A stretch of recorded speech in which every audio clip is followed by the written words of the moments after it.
guys आज हामी गाउँतिर घुम्न आएर छौँ सबै गाउँ हेर्नुलाई यस्तो रमाइलो के रहेछ हामी सबजना आएको छौँ यहाँ हेर्नुहोस् है गाईहरू हुन्छ यहाँ दाईको घर उहाँ दाई हुन्छ रमाइलो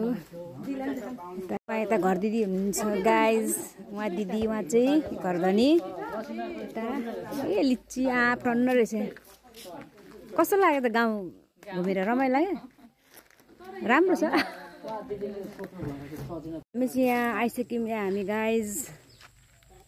हेर्नुहोस् यहाँ जग्गा हामी चाहिँ आइसकेको छौँ ए घाम पनि कति मजा लागेको छ हामी चाहिँ टेम्पोमा आएको यहाँ है परैसम्म रहेछ जग्गा चाहिँ गाइज